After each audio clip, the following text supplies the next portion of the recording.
It felt like a Yeah. high school radio message between Geo and Alpha Yeah. Garage, where Alpha Garage was like, give the position back. And Geo goes, but he pushed me out. Like, no discussions, give the position back.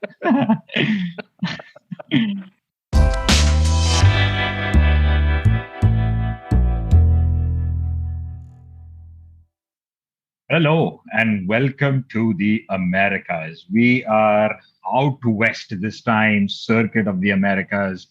You are listening to F1 Fan Fiction, a podcast about F1 brought to you by F1 fans for the F1 fans. We are your hosts. I am Akash. And I'm Sarang. And well, I want to dive into the episode, but before that, just a few messages. For whoever subscribed to us, thank you. For whoever isn't, check this episode out. I'm pretty sure you're going to like it. If you're still not convinced, follow us, at least on our socials. And I'm pretty sure you're going to end up subscribing to us. For everyone out there, this takes time, efforts, and money from our side to bring you these amazing episodes that we do. If you like what we are doing, head on to our website, f1fanfiction.com. And on the bottom right, you're going to see us, see an option to buy us coffee. Just get us a coffee. So head over to F1 Fanfiction. Also, one of our goals, I don't know if you've ever spoken about this, but like one of our goals with the whole podcast is to create an F1 community. So be part of the community. And as part of the community, an important factor is feedback. So write into us what you've been liking so far, what you haven't, what do you want us to do at contact us at the rate F1 Fanfiction.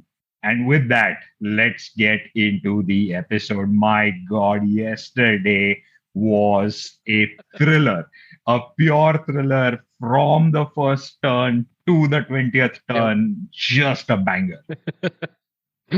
Yeah, I mean, wow. It took me some time to really digest the whole race. Like, I had to sit down after the race to really understand what's going on. Yes.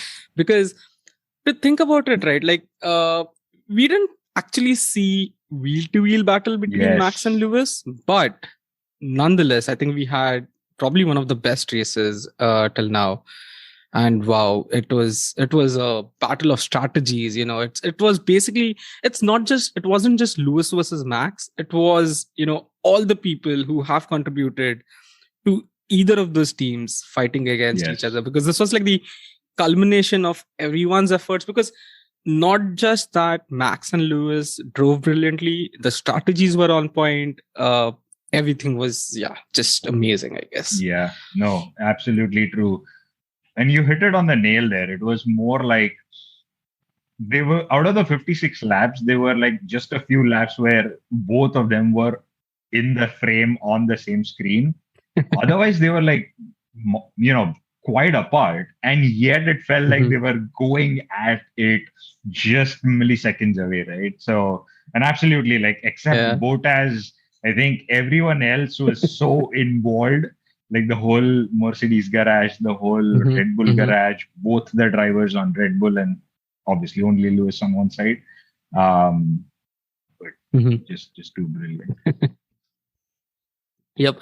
You know what? I really think that in the future, we'll think about these races and think about, those good old days. I mean, this is literally history in the making. Yes. That, we have like the world's two best drivers in the two best teams. Right. And it's just brilliance all around.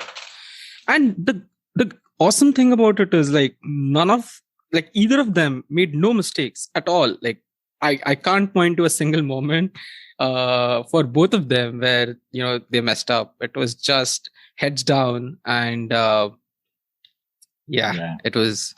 Yeah, I don't know. They were in a different zone altogether, I guess. Yeah, right. Like Lewis hasn't felt that serious to me for races now. Not even one script about his tires. In fact, on the contrary, he came onto the radio and said, "These tires feel fine." His second pit stop, they went whatever their original plan was. I'm guessing that was lap 30 or 31, but like +6 on their original plan. So yeah, yesterday was a different Lewis on the track.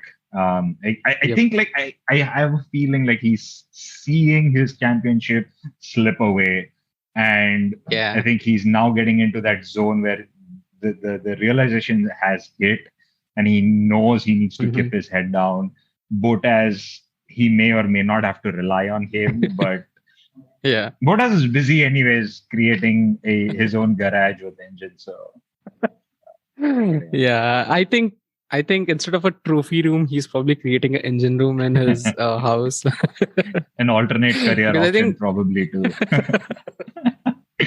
in fact, you know what? I saw a tweet that on Instagram, I think. Yeah, he put a post on Instagram where he basically photoshopped his face on some guy Interesting. in a shop, and like he's selling engine parts. Oh man.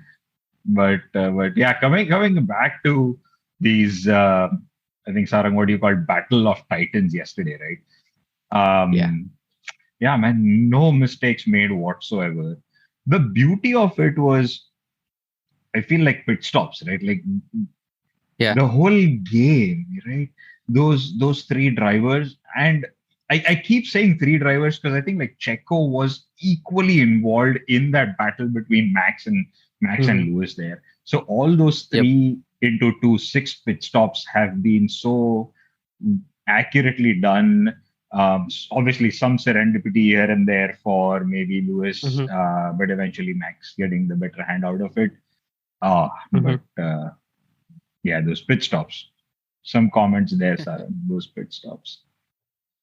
Yeah, I mean, both, right? Like Red Bull. I mean, Merck has made a lot of mistakes in the past with pit stops. But I think yesterday they were on point. Red Bull, obviously, everyone knows that that's pretty much one of their strengths. So we kind of expect that from Red Bull by now. I think pretty much these days, if they don't do a 2 second pit stop, everyone's like, what happened? That did happen yesterday. So I think, I forget if it was Brundle or Crofty at that point, but Max did a 2.8 and they were like, oh, that's a slower pit stop. Well, if you consider Red Bull, who've had like 5 sub 2 second pit stops, then yes, that was a slower one. So yes, I think Brundle was right. Like a 2.8 felt slow for Red Bull, but it's still insanely fast. Yep. And one awesome thing that I liked about yesterday's race was that I think both teams were open to trying some radically different things in terms of strategy, because I think at some point it was kind of an equal match between them, in the sense that both had some strengths and some weaknesses, and they were exactly complementing each other in that sense. So it was, I'm pretty sure, very difficult to judge what the correct strategy is, because Red Bull was taking a huge risk there, right? Like pitting that early on. But yeah, beautifully pulled off, because I think they realized that he was doing good when the tires were like in the initial stage, and he completely took advantage of it, right? Like every time it was so weird. Like one was pitting, he was falling back, then catching up to the other, then the other one catching up to the other, and so on. It was, I don't know, throughout the race, there was not a single moment when I thought that, this is the person who's going to win, because, you never knew what's going to happen next. Yeah, no, I think I texted you yesterday that I think I can see who's going to win. Like, I can see one of these drivers winning for themselves. And as soon as I texted, I think things changed around, and it's like, oh man, this is going to be like the last lap thing. But let's start from the top, right? Like, Red Bull having that advantage, P1 start for Max, Lewis having the inner line, which is usually, actually, this is a track where people, like drivers, don't want to go for a P1 because they get that inner line. That first left turn is favorable for inners. And I don't know if Lewis was going for a P2, but yeah, he was comfortable there. Although yesterday wasn't one of those stunner race starts from Max, right? That was an interesting one, because what ended up happening was, like, now Brundle and Crofty and folks, talked to Pit Garage as well, right? And Christian Horner was on the commentary box yesterday, and they asked him, and he was like, "Yeah, kudos to Lewis for a brilliant restart. We had, on the other hand, an average one, and I think that's why Lewis led into the race." Yep. Okay, not gonna lie, for a person who doesn't want Lewis to win, that I was a bit heartbroken, but yeah, kudos to Lewis for getting that brilliant restart. Yep.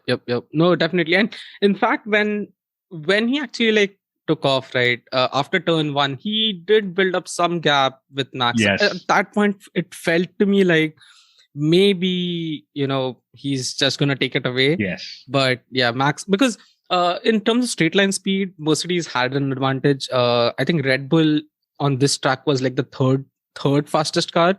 So, obviously they had some deficit in that terms. But the good thing was that in the initial 2 laps, Max somehow was able to just hold on to, to stay in the DRS range. Yeah. And when in lap 3 he got the DRS, he was able to, then on just like be there constantly. Yeah. But I feel like he was pushing himself to the limit. Because I remember him coming onto the radio and saying the car's drifting, he's feeling his rears wobble. So obviously he was in the dirty air section from Lewis ahead. In which case we've seen Lewis just back off because he takes a step behind and then tries to pounce back.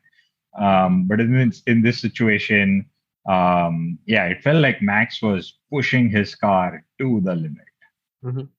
Yep. So the awesome thing about the whole race in general was like not only was Max driving brilliantly, I think he was also calling out some strategies as well while driving. Right? Actually, I don't remember. Beautiful. Was it I don't remember if it was the first pit stop or the second, but I think right after that he First was one. like, first one, right? And he was like, I think we need to. He was like, I think we need to use Checo to cover Hamilton, and instantly, right after that, they pitted him. Let's deviate a bit here. For folks who follow us for our passion, but for some reason haven't seen the race and don't know the context here, just filling you in on what's happened. Lap 10, Max pits, and he's going for a classic undercut on Lewis, hoping Lewis pits in the next lap or two. So he has that advantage to then pounce on Lewis's tires. But Lewis doesn't.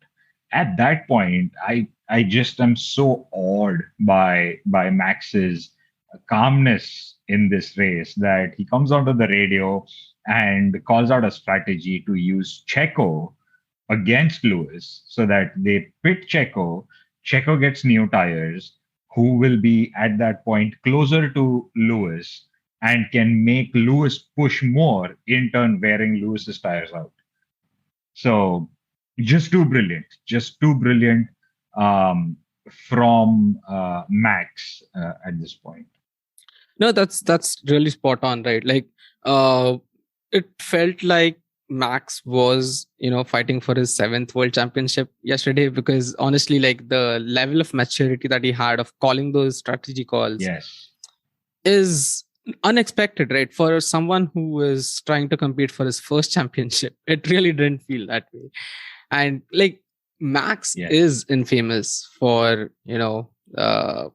his hot-headedness and, his jumping to rash conclusions, I would say. But yesterday it seemed like he was just calm as a cucumber. Right. And I mean, like, if someone was to compare this Max with the Max from 2 years back who pushed Ocon off of Interlagos, they're just two different Max. I mean, this entire season, the composure he's shown is just like a 7-time world champion, as you mentioned. Yeah, and that's perfect, right? And the same goes for Lewis as well, I would say. Like, it felt like he was different yesterday. He was not his own self, in the sense that, usually we have joked about this a lot on this podcast before as well, that he always complains about his tires. But really yesterday I think was something different. I didn't hear him even once complain about anything, actually, forget his tires. And he was just all in. He was completely into what he was doing. And I think, and that kept him busy pretty much, because at the end of the race, after, when they come out and they do the weighing and everything, right? There was this one shot where Max was like, being congratulated by others, and Lewis was sitting like inside, and he really seemed exhausted after the race, which makes me think that he really, really had to fight for it, to try and be there at the front, because we essentially are in like the home stretch of the season, right? It's how many, 5 races left? 5 or 6 races left. Exactly. And I think like Lewis realizes that there isn't going to be a lot of opportunity for him now to like recover from this, because if you consider the next 2 races, which is Mexico and Brazil, both of which are high altitude races, and it is known that Red Bull has an advantage there. So, and again, the last races which are remaining, I think Saudi Arabia and Qatar, right? I guess. Yeah. And even those are unknowns. So who knows what's going to happen? Yeah. I mean, yesterday, I think the only, if you want to call it a complaint sort of thing, the only thing I remember Lewis saying on the radio was, he is quicker than me. And this is when Max was chasing Lewis. So even before the first pit stop. But otherwise, it was all like a good motivational and sort of like keeping everyone in check communication with the garage, right? Like every time they came on, I remember there was this time where Toto came on himself and he was like, Lewis, we are racing for the win here. And at that point, it did feel like he was comfortable lap. I think it was like lap 33 or 34. Lewis still hadn't pitted. So there was this Barcelona movement probably going to happen where he would have had fresher tires and would have had the time to chase Max down.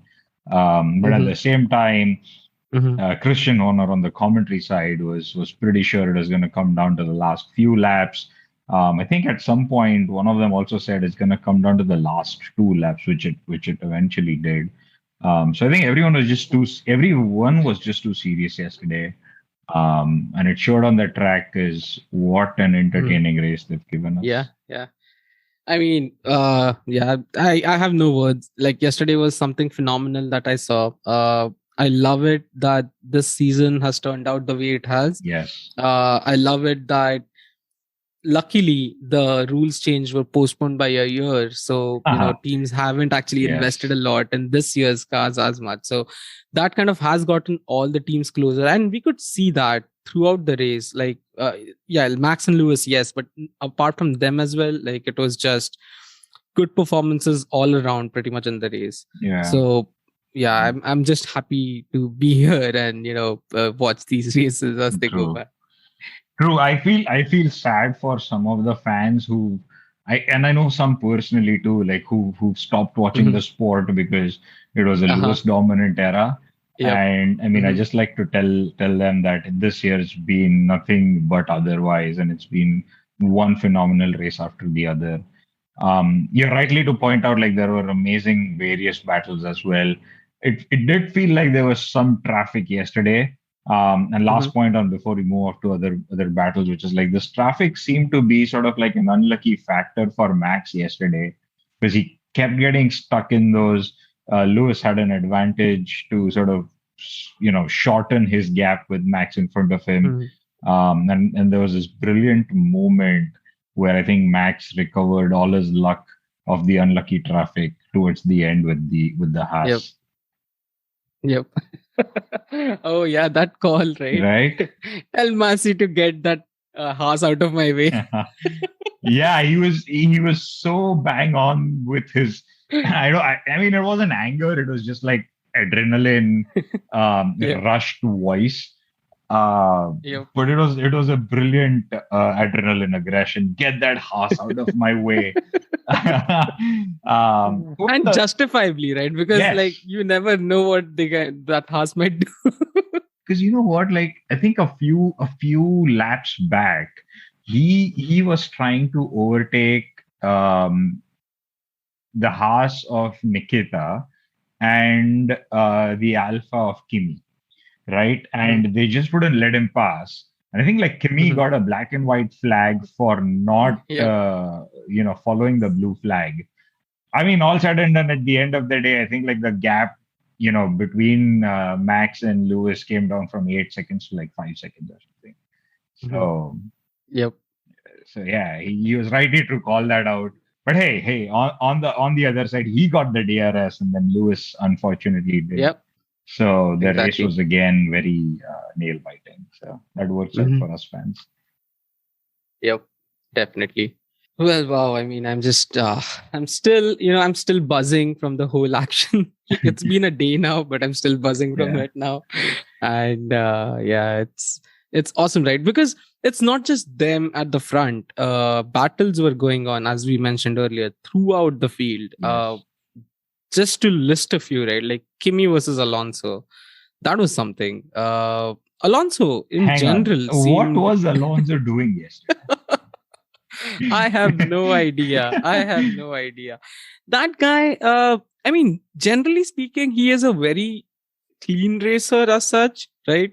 Yeah. And generally not seen him racing dirty, but yesterday it seemed like, I don't know, Elbows out, pushing. Yeah. yeah. Yeah. Yeah. And elbows out, generally elbows out is something which is still fair racing, right? But yesterday it seemed like he was desperate and just being a little too aggressive, like that uh overtake, not overtake, but like that defense with Kimi where he basically pushed him off the track, right? Yeah, they And did. They then did complained touch that, each other, and I think like Kimi's rear wing flew or some piece yeah, broke. I don't know who something, started. yeah, Yeah, yeah, yeah. some piece broke off. I did see that. Yep. And on top of that, he's complaining that Kimi overtook me outside the track. I mean, where would he go, Not right? not just him, not just him. Did you notice that I forget Alpine's boss's name, but like Alpine was Hmm. on radio with FIA, Yeah. telling Martin, "Hey, is it okay to overtake outside of the track?" And it was a beautiful conversation because Michael Massey's like, "No," and No. then this guy goes, "So, but Kimi can do that." So he goes, "No, but it's okay for Kimi to do it. It's not okay for anyone to do it." So, and then he goes off and does the same thing with Geo. Exactly. And in fact, that was way worse. It was a bit dangerous, if you saw the way he overshot that corner, right? I Yeah. mean, if you look at Geo's dash cam, right, it's very clear that Geo had to brake a lot to be able to not hit Alonso, because the way he cut through the track right in front of Geo, that was like, it would have been a crash if Hmm. not for Geo braking and avoiding it. So yeah, I don't understand what was going on. Yeah, I think like it did feel like Alonso had just forgotten to brake there. And he comes back onto the track and is just so happy that he was able to overtake Gio only to give that position back. I think the next move from him on Gio, where he pushed Mhm. Gio out, and I'm saying this, he pushed him out because if you see the replays, in all honesty, it's Mhm. like he pushed him out at the Yep, same yep, corner, and then Gio yep. had to give it back. It felt like a Yeah. high school radio message between Gio and Alpha Yeah. Garage, where Alpha Garage was like, "Give the position back," and Gio goes, "But he pushed me out." Like no discussions, give the position back. Yeah. It totally felt like retaliation from Gio, because like he pushed him out and suddenly it was very clear that he like drove the car and tried to push out Yeah, Alonso. And yeah, but I mean, I think it kind of is understandable at those speeds when some driver is really driving aggressively and trying yeah. to push you out of the track. I think it's natural for anyone to, get angry. And yeah. Finally, yesterday Gio was in super limelight actually Yeah, because that's he true. he had this stint with Alonso. He had a stint with Vettel too, right? Mm-hmm. I think couple other places as well. I think I saw Gio a lot of times yesterday. He did come out. So once he did come out between Max and Lewis Oh when one yeah, of them right. pitted. So he Mm-hmm. was somewhere in between there, and then one of them had to overtake Gio. So yes, Gio was quite a lot in limelight yesterday. Yep. I think another person who was getting a lot of limelight was Tsunoda, right? Again, I think he's Oh, somewhat wow. becoming a expert at holding back Mercedes because Yeah, I guess they start them young at Red Bull exactly. Academy. Because last race it was him versus Lewis, and I think he held him up for like 5 laps. And again, this time with Bottas, they were not And able not to once, overtake but him. twice. But twice, Not yeah, once, exactly. but twice. Yes.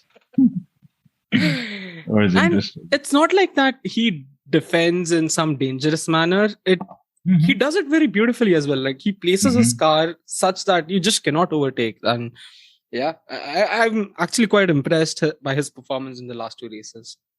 Yeah, I guess because of yesterday's positioning of his car, and some better cars being behind him, it's not happened as much as it's happened since the second half of the seasons began. And I think that's why we are probably getting to see Tsunoda's this side of a driver. Because before that, it was just him racing with Alpha and Haas and maybe someone who didn't drive well, right? Or the Williams.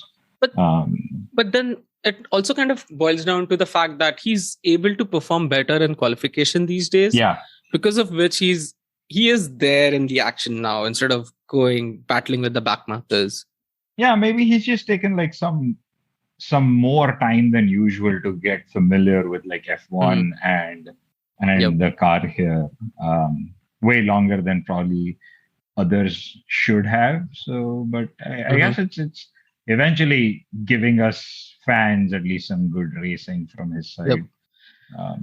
In fact, I saw an interview of him, I think right after yesterday's race, where he basically said that earlier on he kind of misjudged F1. That's what he said, in the sense that he thought it would be a lot easier than what he experienced, and probably kind of he went in with some amount of overconfidence, I would say, which kind of backfired.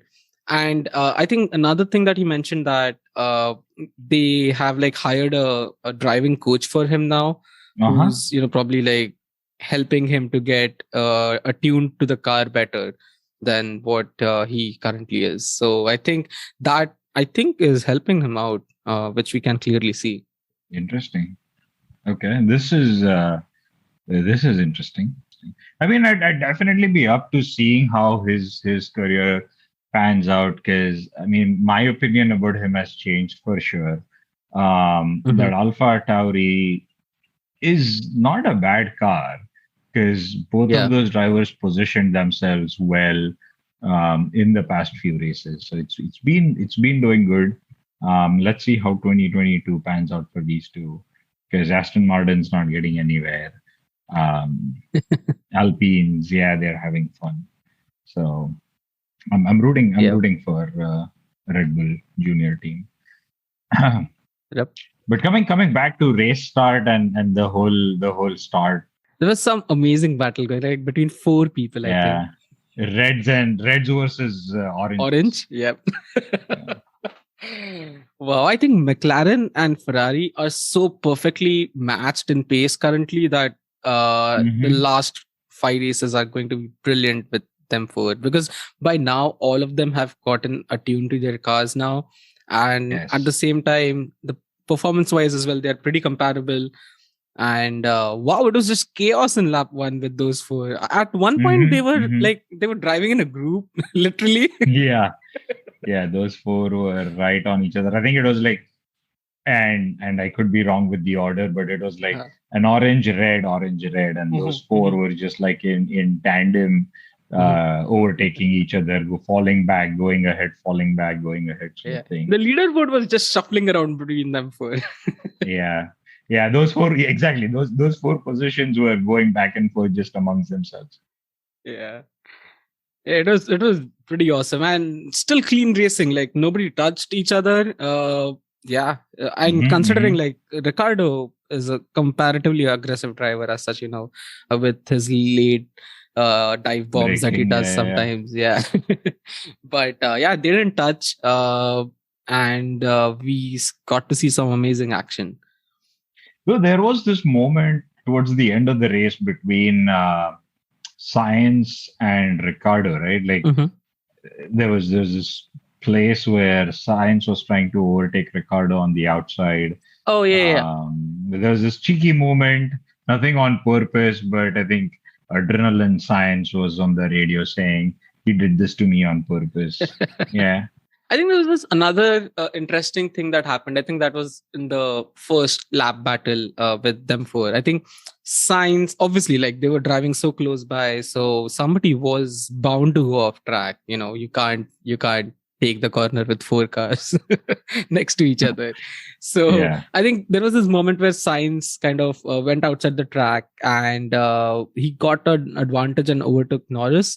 But I think with the whole confusion of all the cars over there, he probably didn't exactly figure out whom he exactly overtook, because he conceded his position to Ricardo instead of Norris. And then I think his engineer came on the radio and told him that, you have to concede the position to Norris. And he's like, no, wait, I just conceded it to Ricardo, so I'm not doing it again. Yeah, you gotta confuse yourselves if you see too much orange and reds around you, right? Same tone, what's happening? Some orange smoke also in the air. It's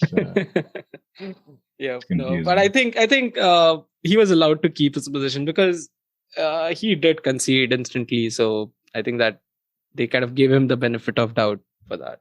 You know what's interesting is we were able to see all of this and like discuss it right now. So I think like kudos to whoever was sitting behind switching these cameras and showing us every bit of it. Yep, definitely. I think the TV direction was just top notch, right? Like I was pretty sure, like I was 99% confident that since it is the USGP, obviously there will be some celebrities and they will cut the footage in between to show some celebrity doing some, random things. But thankfully they didn't do that. I think there were just two cuts, but I think one was for George Lucas and the other one was for who was it? Somebody else. Ben Stiller, I think. Yeah. But it was during dull moments of the race and they didn't really cut out anything. So all right, that's fine, I guess. So I'm quite happy that none of that nonsense happened yesterday with the TV direction. Yeah, true. Well, for all the drama otherwise that was happening, what surprised me the most? Alonso retired his car. Like for all the drama that you've done, both Alpines were out. Yes. Williams were nowhere on the show yesterday. I think like they were just on that, except Latifi, because he was like, I think he banged into Stroll in that first lap start. Both in quotes, both those Canadians were. Yeah, both Canadians running into each other. But otherwise, it was more of a quiet race for those 4 or 5 drivers. Overall, it's been a good race, definitely. I mean, except all the adrenaline that we are finally calming down on. For sure. Oh, by the way, one thing I wanted to give a special shout out to someone. So I think we have another member on the paddock who's kind of joining the Hall of Fame, or rather Hall of Shame, along with Toto. Because do you know Alan Vander Meer, who's basically the medical car driver? Apparently, it turns out he's an anti-vaxxer. And he's literally the only person on the entire paddock who's not vaccinated, and because of that, I think he missed last time's race because of that. Of course, it's US, so there are no rules here, pretty much. So he was able to come here without vaccine. That's why he was back. But I think he's going to. Okay, so think about it. Okay, Saudi Arabia has stricter rules about COVID than US. Just saying, but because he's going to miss the Saudi Arabia and Qatar race, but he was able to attend the US race without a vaccine. Saudis got all F1 stricter clothing wise as well. So cash is king is at a new level in Saudi. So that's anyways out of the discussion and picture, but. Yeah, dude, I didn't know this. I'm more curious on why doesn't FIA stand behind this and just sack him? Yeah, I Um, mean, yeah, they definitely should. Sending a message, right? Like you're allowing Mhm. someone who's an anti-vaxxer to promote Yeah. themselves on the show. Yeah, and I'm sure there's like a huge line of drivers lining up in front of FIA's office to get that job because it's one of the best jobs out there in the paddock, right? Yeah, Especially for somebody who's probably like a retired driver or something. I mean, you are there at F1 always. You don't have to like, you are not under any pressure, but still you get to enjoy everything. true. On a chirpy note, I think Gimme at the end of everything, I think the last few laps was just like Mhm. done with his racing. Did you see that drift from Kimi driving off the gravel and Yep. then coming back onto the track, just Uh-huh. Uh-huh. lazing around over there? I think Yeah, he I ended up don't. creating like a virtual safety car or a Yep. safety car for a Yeah, few yeah. It was a seconds. virtual safety car. I think it was like for a very short amount of time, but yeah, it was there. I think And Kimi is then just done with it now. Yeah, I totally. think yeah, he's just going to count his days and just fuck off That from the and then field the after other that. Finn finally had a happy moment where he on the last lap cleared Science to get 2 extra Oh yeah, points. oh That yeah. was a Yep. good closure for him. And Yep. the only surprising part after all of this was Shaquille O'Neal coming in whatever that hell of a car was with big horns and just Oh carrying that. man, What yes. was that? I loved it. I loved it. Man, that was just amazing. One thing, when the podium ceremony was going on and like Hmm. Shaquille O'Neal was like standing in between Max and Yeah, Lewis, right? These guys are shorter than him, even after standing on the podium steps. that's true. That's true. That's true. Oh And man, it someone on was too Reddit's funny. done this meme where they've even shrunk others a bit more, so it looks like there is a giant standing on the podium. It was Yeah. hilariously awkward. There's this other meme where it was like Serena came to Monaco to Hmm. congratulate Lewis, Uh-huh. but Max won, and Uh-huh. then similarly, like Shaquille O'Neal came to Austin to congratulate Yep. Lewis, but Max won. Yeah. Well, Anywho, this has been a heck of a race, man. Five more races. love it. Uh, Hmm. the championship battle, I think, like is still on. You know, Yep. even though it's a 12-point lead or a 13 or something like that lead, Hmm. it is still anybody's game. Oh man, it's still Yep. so tight. Every point matters. Yep. I'm so excited for it. Whoever stuck around with us so far into the last few seconds of the episode, thank you. You guys, I want to ask you this question.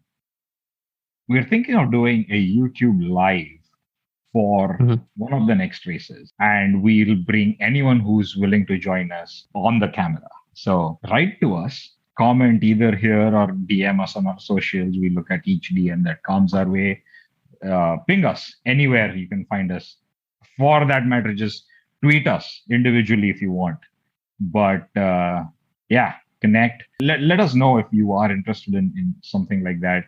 One way or another, we'll probably be live in one of these races, pouring this banter out as someone spins on the track.